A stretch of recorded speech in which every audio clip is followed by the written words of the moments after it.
I don't know why keeps on going back. Okay. Okay, perfect. आवाज आ रही है आपको? मुझे बिल्कुल आपकी आ रही है, बहुत अच्छी तरह से। हाँ। अच्छा, चलें, ठीक है. All right. Good evening and welcome. On behalf of the Art Mill Museum, I am Huda Iqbal from the AMM team, and it is my privilege to moderate today's inspiring discussion with the esteemed Yasmeen Lari. Miss Lari, Pakistan's first woman architect, has profoundly shaped the fields of architecture, sustainability, and heritage conservation. Her transformative work has earned numerous accolades, including being named one of UNESCO's 60 women contributing to 60 years of UNESCO, and her recognition at prominent international platforms, including the Chicago Architectural Biennale and other notable global exhibitions. As the founder of Heritage Foundation of Pakistan, she has spearheaded groundbreaking initiatives in disaster relief, low-cost sustainable housing, and the preservation of Pakistan's cultural heritage. Beyond these significant contributions, Ms. Lari's work has also been prominently featured in the Manzar exhibition. As part of this initiative, the Heritage Foundation developed the innovative interconnected shelter clusters using the Octa Green Lari log system, which integrates traditional bamboo, mud, and plaster construction techniques. This project exemplifies her dedication to merging sustainability with cultural heritage. Installed at Hinat Sama Farm, who have graciously joined us today as well, a project by the Caravan Earth Foundation near Doha, the shelters have become a space for workshops on traditional construction and decoration techniques. This installation not only highlights Ms. Lari's architectural ingenuity, but also fosters global knowledge exchange and community development. Her involvement in the Manzar exhibition underscores her vision of architecture as a tool for environmental resilience, cultural preservation, and social empowerment. Today's session will take the form of a Q&A, where we will delve into Ms. Lari's remarkable journey, her innovative contributions, and the lessons her work offers for addressing global challenges. Allow me to begin. Ms. Lari, your work with the Heritage Foundation of Pakistan has provided sustainable, low-cost housing to countless disaster victims. Could you share the philosophy behind using materials like lime or bamboo and how these designs empower communities to rebuild with resilience? Right. Well, hello, everybody, and I'm delighted to be here today because I'm very proud of the fact that Manzar arranged for all these structures to be taken from Pakistan as prefabricated units and erected them in so many places. Um, I think it's wonderful that something that's very modest actually in terms of the bamboo has had this recognition, and I think now Huda, as you talk about the challenges that we face today, of course, it is something that we must think about really much more so than ever before. I think if you look at the recent LA fires, you know what's happened there, which is so disastrous. It was unthinkable, only a few years ago or even, a few days ago. But this is what climate change does. And that's why we have to change the way we are constructing things. Because there's so much, all these industrialized and manufactured materials are nothing but really creating so much havoc for the environment. And unless we start rethinking issues, rethinking how we build, I don't know what the future holds for us then. So I'm very fortunate, very lucky. I work in Pakistan. And in Pakistan, we have this enormous reserve of all kinds of fantastic sustainable materials. Mud, of course, is the first one, and it's not only Pakistan, in many other countries as well. It is a highly plastic material. It's wonderful to touch. You can create so many different forms with it, but also because it's entirely biodegradable. It's ever present. It's absolutely zero carbon. And the same is really true for bamboo, which grows almost anywhere. And again, it sequesters so much carbon that wherever you use it, it really neutralizes everything else. And of course, I love to use the old material of lime, which has been used forever, ever since Vitruvius popularized it in, whatever BC it was. And it is a wonderful material that, stabilizes mud and makes it entirely waterproof. So I think we should be now really thinking about doing things out of the box. And people like yourself, Huda, and many others who I see in the audience, I think you are the ones who got to now become path breakers. I mean, yes, of course. I mean, your approach to disaster relief, it really shows a profound understanding of, the community needs and the environmental responsibility that we hold. And I think this also brings us to a broader question about how, you balance preservation with progress. Balancing the preservation of cultural heritage, along with the demands of modern development is a recurring challenge. How have you approached this balance, particularly through initiatives like the Sindh Cultural Heritage Preservation Act? Yes, it's a very good question, Huda, and I think it is something that I feel very deeply about. I grew up in a post-colonial world, but very much affected by the colonial period. I was too young when the independence of Pakistan happened, and we were all brought up to think that whatever was done in the West was what we had to follow, and that our culture really had nothing much to offer. And so it was difficult for me when I came back after studies in the UK to come back and work in Pakistan. And really, for me, it was a kind of a journey to understand what my roots were. I had no idea. And so culture and heritage began to have great importance in my life and also in my work. And of course, I used it when I was doing other kind of work, which is like architecture for architects, if you like, or like all of us been taught to work for the privileged. And I did use some of my knowledge about heritage there, but it was limited. But once I started to work in the humanitarian field, the whole thing opened up because there was so much knowledge available. There were so many examples of folk traditions and kind of construction techniques that I could, really implement with a little bit of innovation to make them climate resilient. And as it happens, they all turned out to bring really carbon, the whole carbon footprint really, really to the lowest level. So the more we look at tradition, the more we look and find out what was there, we can innovate upon that. We don't have to invent every time something new. And the same is true for cities also.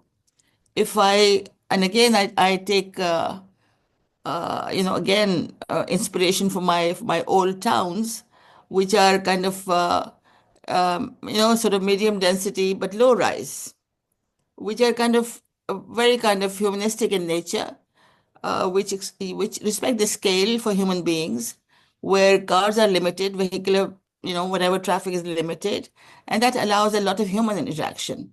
And I think more and more, perhaps we should be going in that direction rather than these glitzy towers that we seem to be seeing everywhere. Absolutely. And your efforts definitely to, safeguard the cultural heritage while also addressing the contemporary needs is, I mean, it's truly commendable. And I think following that, we would also now like to understand more about your contribution specific to the Manzar exhibition. At Manzar exhibition, your bamboo shelters highlighted the intersection of ecological design and climate resilience. Could you maybe expand on the global significance of these shelters and perhaps how these shelters address the disproportionate impact of climate change on, several marginalized communities? Well, first of all, I have to say that I think the credit for Manzar, for our structures being put up in Manzar exhibition goes entirely to Aurelian. Because if it wasn't for him, I don't think he would have been there. So, and he's in the audience, so I really have to pay tribute to him that he had the foresight to think that if we were to take these very modest bamboo structures, that they could stand with dignity against all the wonderful, towers that Doha does have. And so I'm very pleased that they should have, stood this test, these little structures, because they're finally very modest, and they're made by people who are not highly skilled. They are skilled, but then I can't say they are highly skilled. And certainly, it's a very low impact, low tech kind of structure. I think the only innovation that we brought in is that it's all prefabricated. That's the technology that we have adopted from the modern times. But the materials are very basic. Materials are the same as we use in our villages. And to tell you the truth, I've never had the ambition to design anything spectacular with bamboo. You forgot to mention actually one of my, which I like, one of my titles, which is Architect for the Poorest of the Poor. And that's what really I am. I'm working really to see how I can relate to the needs of the poorest in the country. And we have a lot of poverty. Living in the world that you all are living, perhaps there is not that understanding of how poverty can impact people's lives and what kind of a tyranny and injustices people have to live with.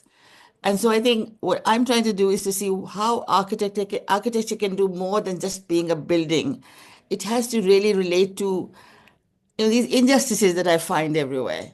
That we have to give people a chance to be able to co-create also, so that they start owning these structures, so that start using them as a kind of agency for themselves, and especially for women. For me, dignity for women is extremely important because sometimes we think that because climate change requires that we do disaster preparedness in the form of structures, well, that of course is true. But I think there are a lot of intangibles that are needed also, which are to do with people and bring about their capabilities, seeing how they can take care of themselves. So my effort is not really just to design structures, but certainly design plays a very important part in everything that we do. Because even the smallest thing, if it's designed properly, it has a tremendous impact. And if you work, we always think that the rich are the ones who need good design. Well, my point of view is the poor need better design and always, more of good design than you can even think of. So I think we have to change the way we think about the poor and how we relate to all these issues. Not necessarily keep on thinking about what is good for the privileged, but also what really will be beneficial to those who can't afford it. Absolutely. And it's inspiring, honestly, to see your work that, there's an evident bridge of where you bridge local challenges and the global issues that, surround us. And this actually leads me to my next question about the innovative urban housing projects, such as the Anguri Bagh housing complex. For those who don't know, the Anguri Bagh housing complex is located in Lahore, and it's a landmark project which addresses low-income urban housing. My question to you with regards to that is, how do you incorporate community participation and perhaps cultural consideration into its design? And what lessons can we really draw from this project for future urban developments?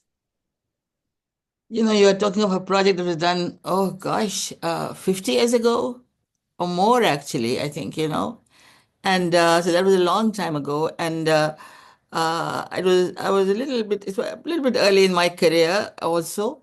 But there, because I was at that time in search for my roots, so I'd been visiting Lahore city. And I was very much taken in by the way the terraces worked and the way the density that was there and the way people could interact, and especially how could women live on those terraces and live a full life. And so I think that is what influenced me when I was designing again for Lahore and for people who were living in a big ditch which was flooded all the time. And I had a chance for the first time really to go and talk to women. I'd never known. It's really awful to say that, but I had not known that class of people in my life, in my earlier life, and it was something that I think impacted me enormously. I think that's why whenever I've designed, women have been uppermost in my thoughts as to how I can see things, I can do things which will serve them better.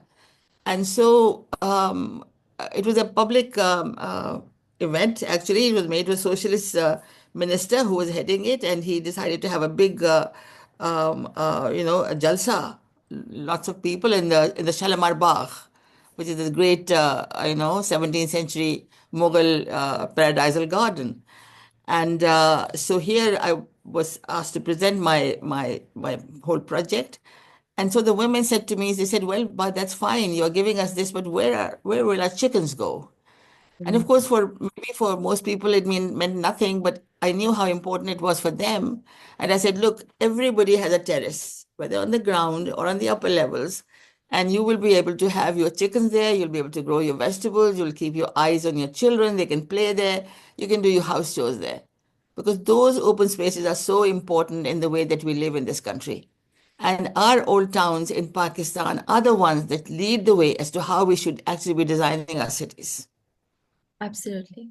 And your emphasis when it comes to designing with and for communities is, I mean, it really is, it shows your commitment to social equity. And you've rightly mentioned women, in this and earlier as well. We would just like to know a little bit more about how your work specifically empowers women. And, a significant part of your work has been about empowering women through architectural initiatives. Could you possibly share some examples where maybe your designs or programs have directly impacted women's independence and perhaps their well-being? No, what is very interesting in all this is that, whenever a disaster happens, and I don't know whether enough thought is given to it, it's the women and children who get impacted the most. When there's displacement, it's women who have to deal with the issues. They are dislocated from their home. There's nothing to eat. There's hunger looming large. There's children to be looked after. And it's the most awful thing that can happen to anybody. What's very interesting, we've used this word climate migrants a lot, always, in fact, conflict impelled refugees, climate migrants. And my son, who lives in California, he says now people are climate refugees in LA. Yes, they are. So, for the first time, I think the impact of displacement becomes clear. And my effort today is to see how I can help people so that they are not displaced from where they are. When a flood happens, what do we do with the flood waters? Rather than using them as an adversary, use them as a resource. Use them so that they become a source of more fertility. Use them so that you can conserve it because that's a lifeline. And women again are impacted if there's no water, as you can imagine. In my country, and Huda, of course, is from Pakistan as well, I can say our country, women have to walk miles before they can get water. So, how do you make sure that they have access to water? They're very simple things, but this is what has to be done. Uh, I want to, what I want to, I think, perhaps emphasize is that when we do disaster preparedness, it's got to go beyond just structures. It's got to be like rebuilding lives once again, because all these communities are so vulnerable because they've had disasters one after the other and they have no resources to come up. And before they can even come up, another disaster hits them. So there's nothing there. Now, if we can somehow make sure that people have used adaptive kind of techniques so that they're able to survive where they are, then it'll be easier for them the next time to rise up. So everything that is to do with life has to be somehow made sure that they have that, which is called unmet needs of these poor people or unmet needs of the displaced that somehow governments are not able to provide them. So starting with that, if you talk of, again, food, well, women are the ones who will lead any kind of food security. And so they're doing it because we put a lot of emphasis that people should become food secure. Similarly, plantation is another one.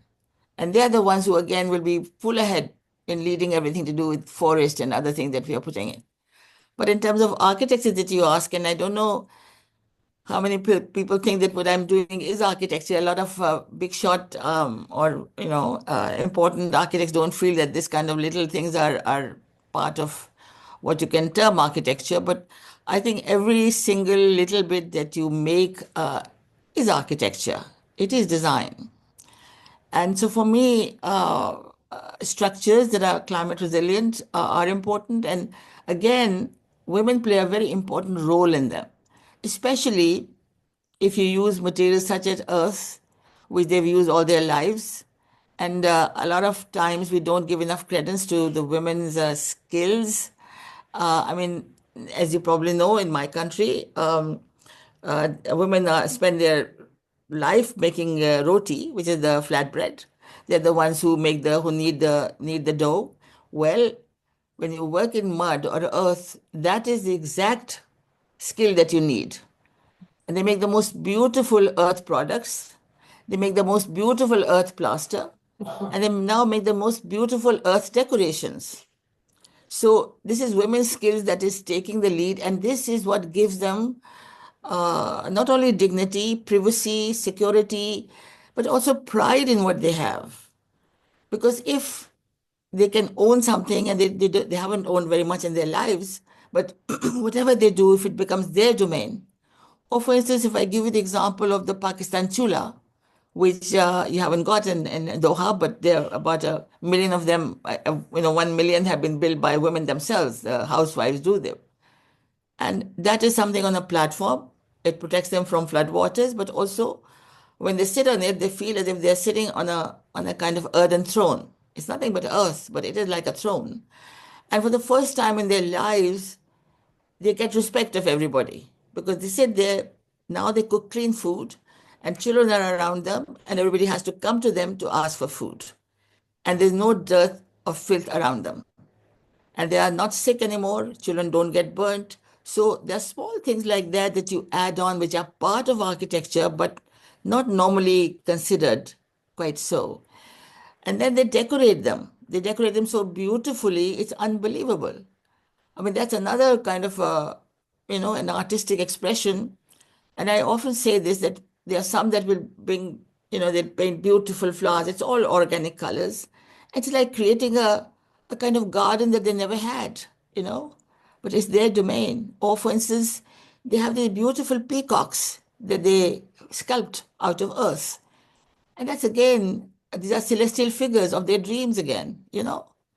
So this is how women, I feel women have agency now.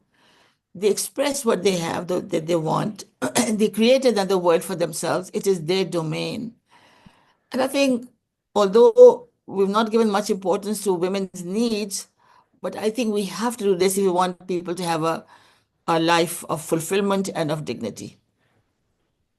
Absolutely. Thank you so much. That was, it was wonderful. I think your focus on, empowering women it's both visionary and it's deeply impactful.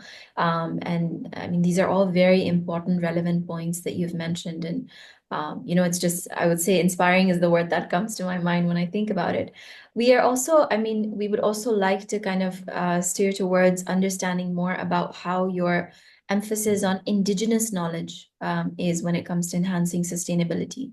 Your emphasis on indigenous materials and perhaps vernacular techniques, it reflects a deep respect for traditional knowledge. How do you see these methods potentially influencing the global architectural practices in the pursuit of sustainability? You see, what I feel is that there are vernacular traditions in every country. It's not only the global south. The same is happening in global north as well. But of course, since industrialization and with us, with colonialism, we have forgotten to look at our traditions because a new world opened up for all of us and new materials and new techniques and the way industry works. And then when you look at the whole system of corporates and, there's a different way of living now, which is very different from what it used to be. In terms of construction also, if you look back in all countries, in Europe particularly, there are very strong medieval traditions that still exist. You can still find them because what I think Europe has done particularly is so amazing is the way they have preserved their own heritage. And so it's all there, except that people are not looking at so much anymore. I mean, the cobble streets are there, still there, but they still use a lot of concrete, which is the worst thing they can do. That's why they're getting flooding now as well. So I think it's a good idea for all of us, not only in the global south, but the global north, to somehow, keep on looking back and seeing what was there that's of value today as well. And there is much that is of value. But we have to look at it really with I think, a little bit more sympathy. I think a little bit more kind of yeah, I think we have forgotten to look back somehow. And it may be a good idea to see what is the value that we can adapt. I'm not saying just take it and apply it because I don't believe in just replication or, just repeating something, but you can adapt it. You can bring it to the modern kind of conditions. I was asked to present a paper just recently at a conference on vernacular architecture at Oxford Brookes University. And what I was saying was that if we want now today to meet the global challenges of climate change and uh, you know everything that's happening with us in terms of losing humanistic values and all the rest of it, we should all go back to our vernacular traditions in every country and see what is it that is of value that we can actually now adapt, because what has been done in the last century has not really served the purpose. In fact, we've gone back so much now. And we know that with climate change is something that is going to affect our future generations that we can't even, I think about. And again, I want to bring the fire of LA. Again, I want to mention it. That shows what's happening. And I believe that with the kind of materials that are there, like plastics and others and PVC, they are emitting something called dioxin, which is really a very injurious kind of a gas, and that's going to be embedded in the after the fire will embed maybe in the soil where vegetables are growing. Yeah. What kind of, what will happen there? So the more benign materials we use, which were used in the traditional times, the better it is. That's why I want to put more and more emphasis on tradition and on the way people did things, because there's a lot of value still in that. And by all means, adopt it, but don't ignore it. I mean, I think that your integration of indigenous knowledge into contemporary design exemplifies also a very thoughtful and a sustainable approach. And I think more to that would be understanding your broader vision for architectural's role in shaping equitable societies. I mean, your work has, it transcends architecture, it addresses social inequities and the environmental challenges. How do you maybe envision the role of architects in shaping a more equitable and inclusive society? I think you've really pointed to something that's really, I feel very deeply about. I think this is a question that people of your generation are now grappling with. And I think older generations have to come out, of architects and other professions have to come forward to help out now. Because the way we are teaching architecture in schools still veers towards grooming star architects.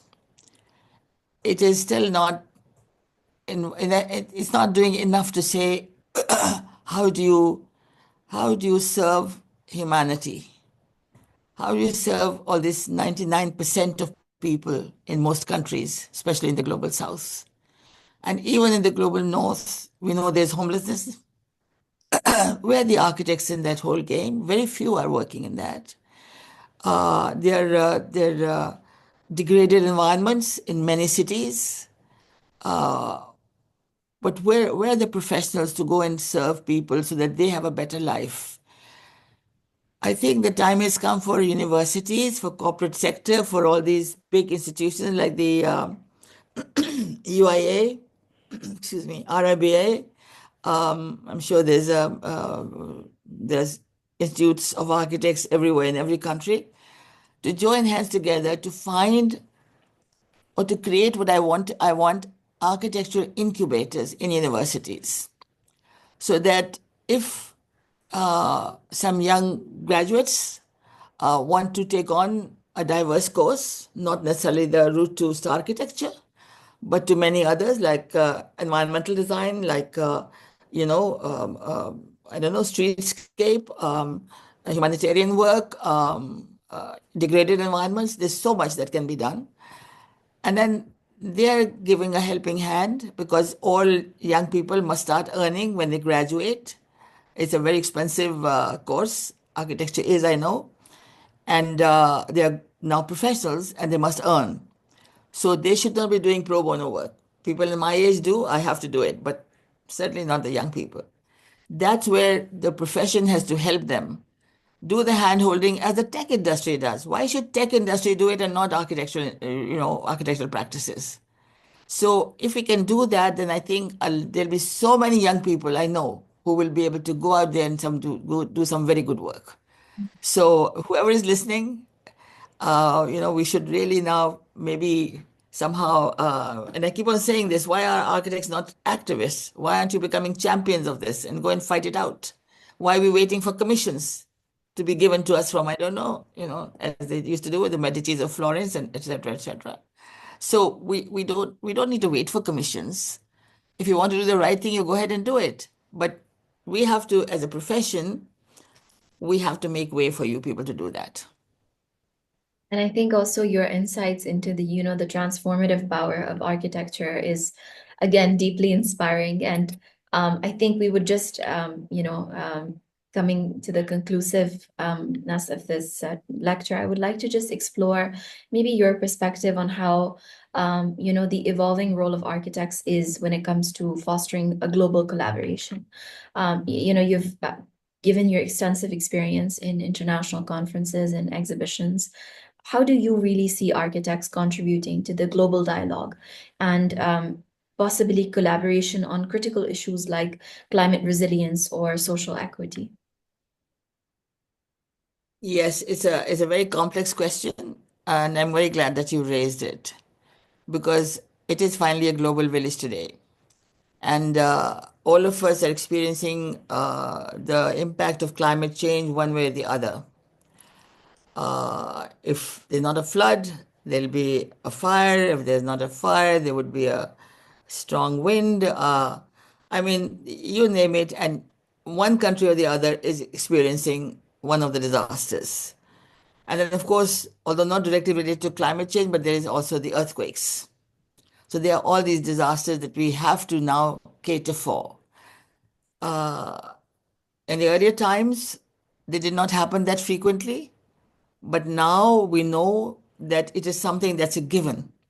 It's not that maybe it happens, yes, it will happen. So collaboration is now absolutely essential because there are lots of experiments going on in the world. But I do think that one thing that really bothers me is that there's this international colonial charity system that is prevalent everywhere, which says, you have to give charity if you want to do something good. But that's not true, and that's not right also. So I think we have to rethink the way that we help people. We have to help them so they retain their dignity, that their self-respect is not hurt. And somehow we are able to collect enough knowledge that we can share. So the sharing of knowledge everywhere has become essential now. And that's why I'm very keen that we should do everything which is kind of, I mean, we are doing everything that's open source. Anybody can look at it. We're doing these videos and everything that people can learn and carry on doing. And I would like this to happen everywhere. Wherever things have happened, they should be out in the open. And I really would like to see a platform being created where it can all be accessed. And now it's not that difficult because, with the technology, it all can be there. And so we have to work together to try to find out which are the examples and which are the ones that we can adapt and reuse, and so on and so forth. Because there are many similar disasters. I mean, if there's floods, they may the intensity may be less or more, but the impact is the same. So how do you prepare for that? If there's an earthquake, okay, how do you design? So that and it doesn't mean you put in more concrete and more steel. You can have very resilient structures with bamboo as well. So let's look at the alternative ways of doing things now, which everybody can then access. So this would be what I would like to happen. I'm not sure, but if I can do it, but I would very much like to contribute to this effort if we can somehow pull together people who want to do this. Absolutely. Thank you, Ms. Lari, for your invaluable insights. And at this time, I would actually like to invite our audience to join the discussion. We would love to open the floor to our audience and maybe see if one of them have any questions. You can please raise your hand. You can unmute. You can ask your questions directly or just add them to the chat. So please feel free and, ask away. Maybe they don't agree with me. Okay, we have Myra. So Myra, you can ask your question, please. Thank you so much for the session. It was really interesting. I enjoyed it. Actually, I have one question to ask you. It was, how do you ensure that traditional architecture and cultural heritage are preserved while incorporating modern sustainable practices? Well, I think what I'm asking is that maybe we should be look at those traditional stuff as to how that was done, and we learn how to carry on in the contemporary times as well. I think there are many techniques that are available. I would like more and more of common people to be involved in all this. Right now, somehow, conservation is a subject that is only taken over by experts. It's a very good idea to have experts, but at least at some level, I mean, there are many different levels in conservation, for instance, so we can involve those people. Because the more we spread knowledge about how do you take care of our heritage, the more we will be able to save them. The more we restrict it to only certain, experts, I think, at least in Pakistan, we are losing a lot in that way. So I don't know whether that answers your question, Moira, but I think that we need to now look at more of the common people to be involved in everything that we do. All right. Thank you so much. Right. And I also want to say that culture is not something that is the purview of the wealthy and the ones who are educated. There are cultural traditions among the poor which are very strong and very beautiful. So I think we just need different eyes to look at them, and you'll find a lot of value there as well. Mhm. Thank you so much for answering my question. Okay. Anyone else has any other questions, please feel free.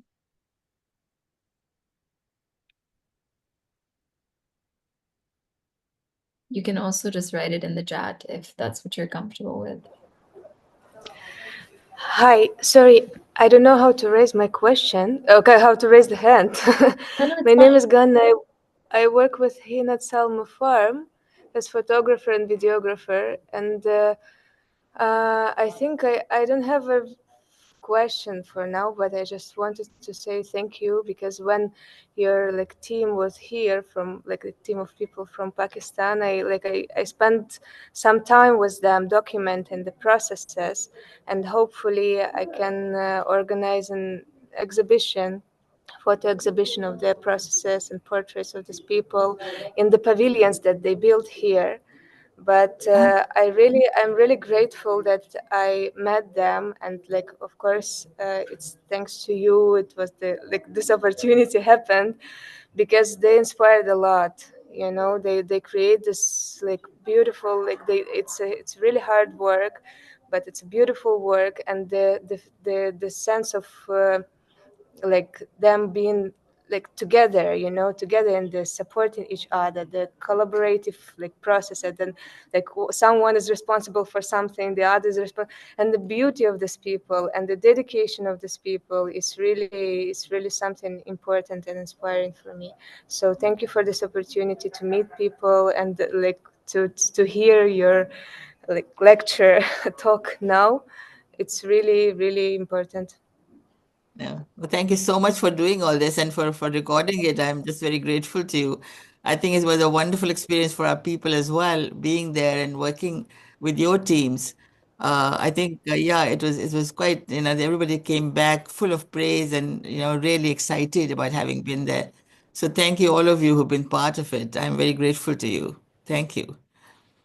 I think we have another question from Myra, but before we get to that, we actually have a question in the chat, and it's a question by Yasmeen, and she's asking, what are your views on people being more accepting of such sustainable and traditional form of architecture, and even considering it a luxury, versus when the same, for example, houses are used for poor people? How can we change this point of view? My own feeling about this, because what you're saying is something very critical. How do you gentrify all this? I think this is the question. How is it that the rich people, will also accept it? It's very difficult for me to say that, but I think if more architects, especially the ones who carry big names, were to start using these materials for rich people, then things will change.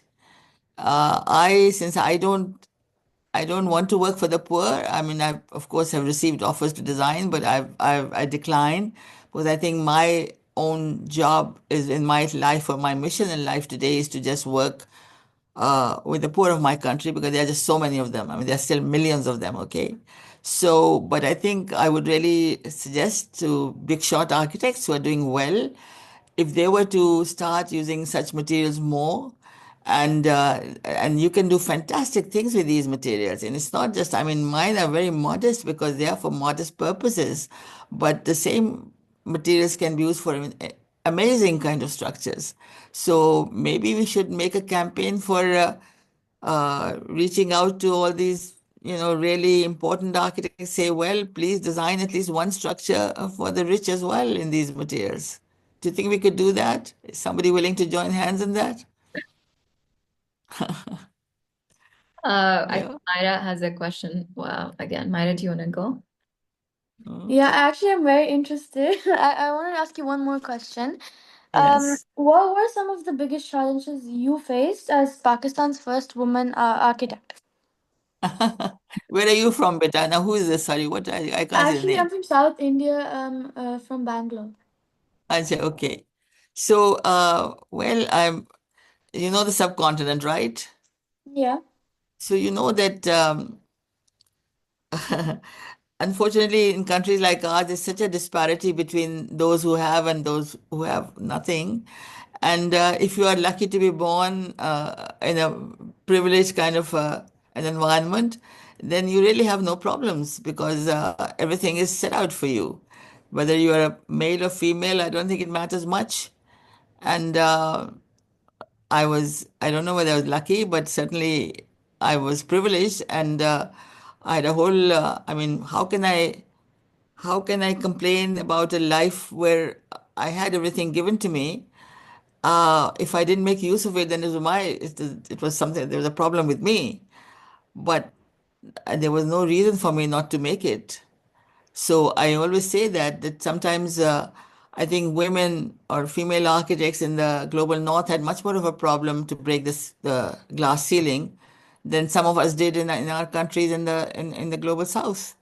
So I had, of course, there were problems and issues. There always are, but there were nothing that you couldn't tackle. I have to tell you though that if you take up challenges and if you take up causes, then certainly you're in trouble, and otherwise you can have a very easy life. And I was in trouble in many times, but this comes as part of the game, doesn't it? If you take up a cause, you've got to face whatever comes. But apart You're from right, that, definitely. right? Yeah. Right, right. Thank you so Thank you. much once again. Thank you, Myra, for your question. Anybody else wants to ask? Yeah, I have a question. Yes. Okay, so just one question. Do you think that the curriculum that is being taught to the current architecture students in Pakistan, do you think that it's, at the level that they would be able to come up with more sustainable ideas for the future? Because the few students that I've met, they are still being taught very, I don't know, backwards, if that's an inappropriate word to use, but very old ideas of architecture. Yeah, but I think, it's not only in Pakistan, I think in most countries, although there is now discussion about sustainable architecture, but majority of the courses are designed to really mold you into you know a kind of you know a creative person who will do fantastic work. But then mostly they have to be commissioned and they do it for the rich.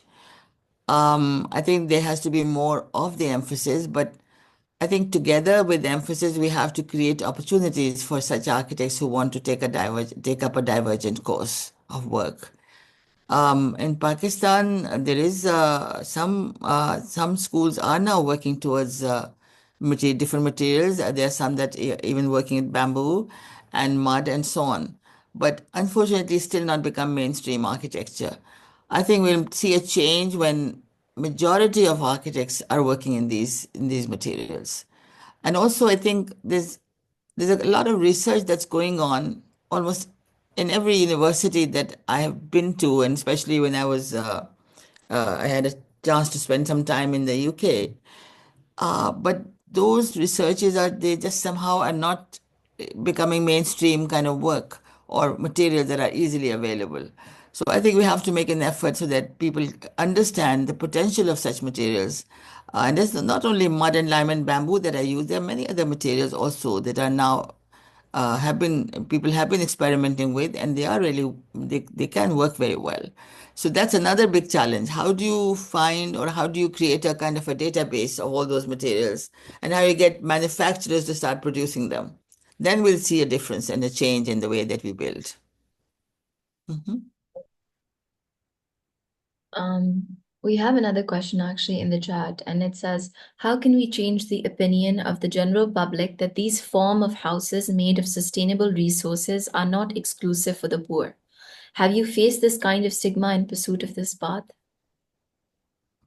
Well, but as I said, I mean, this is a very critical question, I think, for the profession, because I have not bothered to, as I said, I have not bothered to really reach out to the rich to say they should build that way, because my agenda was different, and I decided I don't want to have anything to do with the rich anymore. But I think there are people who are now thinking about this, and now with the cost of energy and with the cost of building construction, there are thoughts now of people that they should now think about using other materials.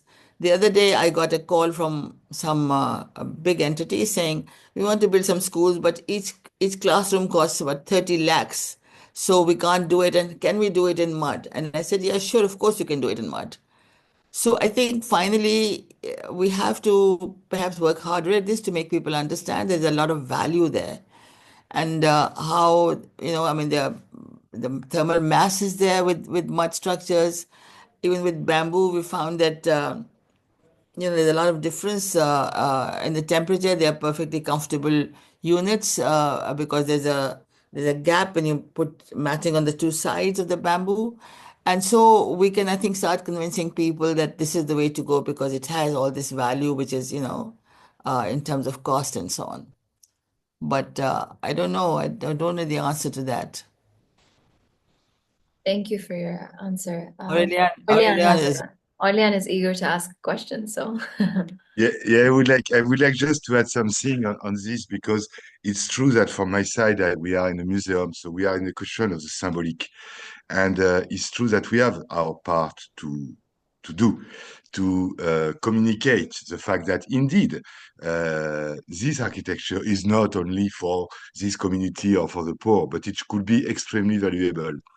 And this aspect, which is very aside, but the way it's important, has an history. And for the past 40 years, museum sometimes were involved on this project. So I think you guys, young generation, has as well to take this culture from the previous experience. I have here a book, for instance, which was an exhibition in Centre Pompidou 50 years ago, right?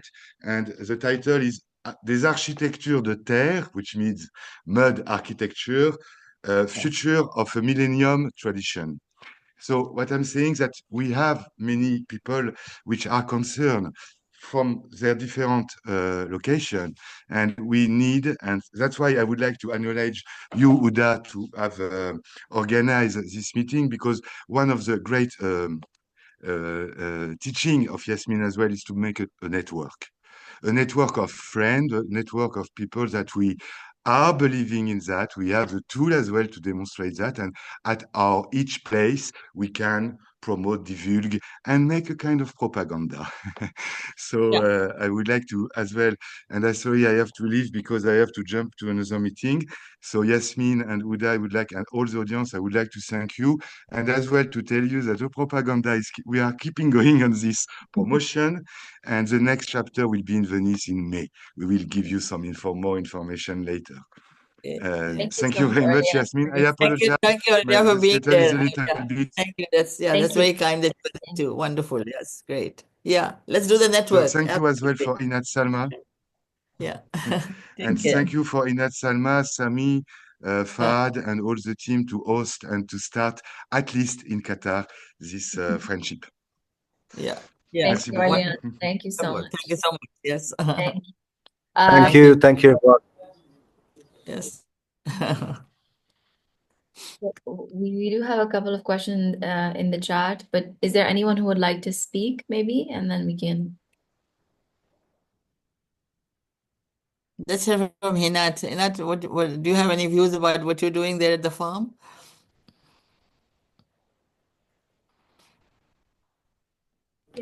Sorry. Hello.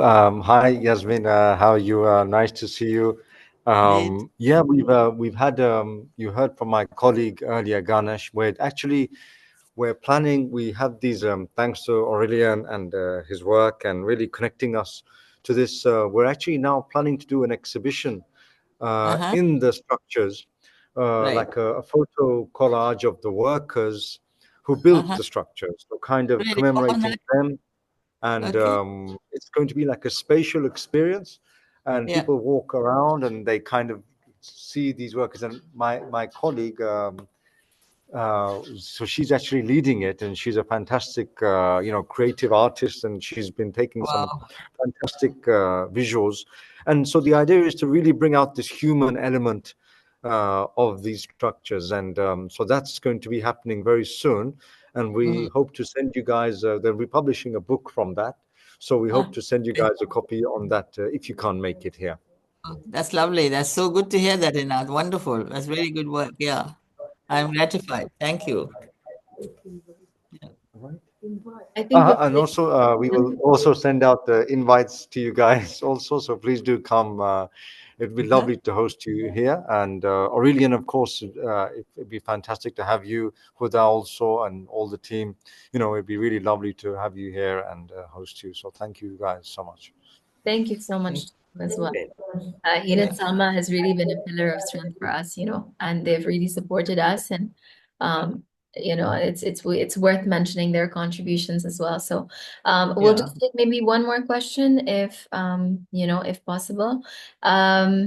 So we have a question is what advice? No, it's actually, I think we did that, yeah. Okay, what advice would you give to students who are trying to contribute towards sustainable architecture? Students, well, I think, what I found, I'm not sure whether in every country there's enough research going on about traditional kind of ways of building. I was actually giving a talk, a master class to students in Angola, and I was surprised because they hadn't thought of actually, the universities had not thought of doing research into those aspects. And it occurred to me that maybe there are many countries where still we are so much influenced by the global north and the traditions of or whatever is being done in the global north that we are not thinking of our past. And I think if you're a student and you can do some work on or get university support that kind of an activity, that could be a great contribution. Because finally, what I found, we formed Heritage Foundation of Pakistan in 1980. Since then, we've been collecting material. It's been a long time. It took me a long time to understand what the tradition meant in my life. And it's through this work that I've finally, I'm able to see how I can, seek inspiration from everything that is to do with tradition. And I think it's going to be a long journey, but I think wherever in whichever country is still not been done, I think we should try to see that that is done. And that will help. And if students can, I mean, they're the best people to do it, isn't it, really?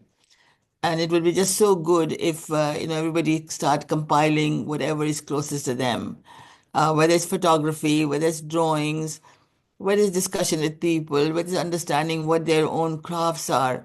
All this will help in developing a whole body of knowledge about, what has been there.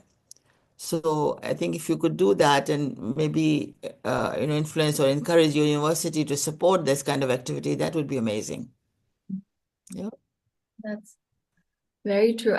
We do have actually two questions in the chat. Would you like to take it, ma'am? Sure. So we have a question that says, what are some of the things that a common person can practice in regards to building with sustainability? Oh, that's a very big subject, isn't it? It's a huge topic.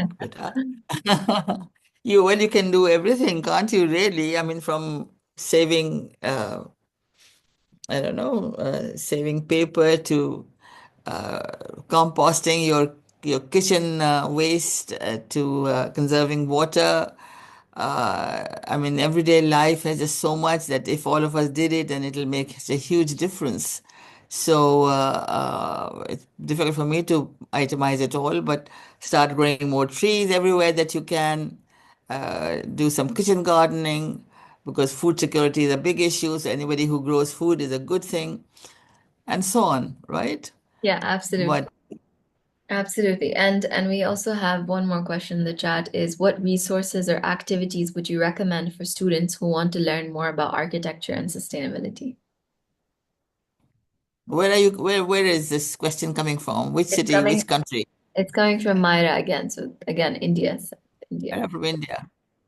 Oh, Myra, there's so much that we can do. You know, as I mentioned, when we look at our cities in the global south, there's nothing but chaos there. And in my city alone in Karachi, more than 50% are living in slums in Karachi, in informal settlements, and there is nothing there that is being done for them.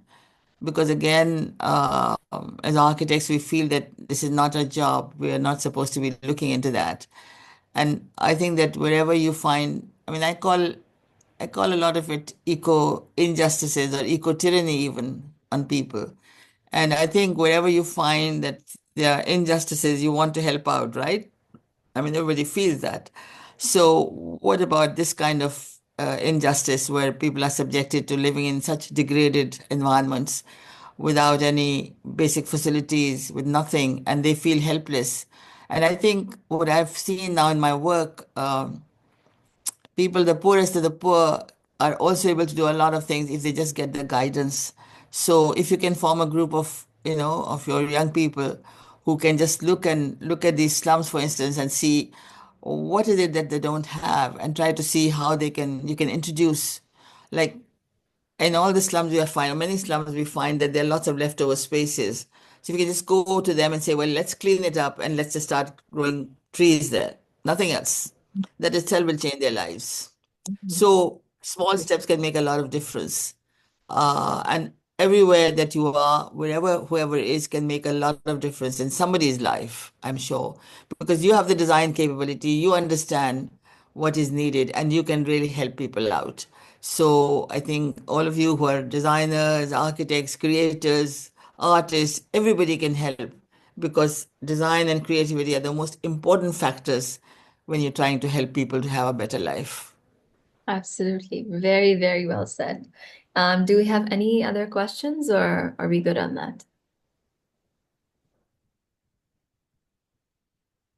Okay, I don't think we have more questions. So I guess we'll sort of wrap it up. I just want to, on behalf of Art Mill Museum, I just want to extend our heartfelt thanks to you, ma'am. You've been incredibly, you've been an incredible source of inspiration, and this session has been enlightening. Your vision and dedication to serve is always going to be a beacon of hope and progress in addressing some of the most critical issues of our time. So thank you once again. We are very, very grateful to you for your time. And to also our audience, thank you for joining us today. Let us also take forward the inspiration from this session to explore ways in which we can contribute to sustainable, inclusive, and equitable communities, as Ms. Yasmeen has rightly mentioned. So thank you so much, and wishing you all a very wonderful evening. Also, Huda, I want to thank you really very much, because you came up with very good questions. You have worked really hard at it, I think, and it's wonderful to see that a young person like yourself is so interested in this topic. And also, I want to thank the audience. There were really some very, very good questions there, and very far-reaching kind of ones that would have an impact. And I can see that there are a lot of people, and I think mostly young people, although I Yeah. couldn't see the faces, but they sound very young, Mhm. that they are interested in doing good and helping others. So keep up the good spirit. It's your generation that will make a difference. Okay. Thank you so much, all of you. Thank you, ma'am. Very You're kind. an inspiration to all of us. Thank you so much once again. Thank Thank you so much. you. Take Yeah, care. bye-bye Thank then. you so much. Have a Bye. nice day. Hafiz, bye. Bye-bye. Hafiz. Wait, no. Oops.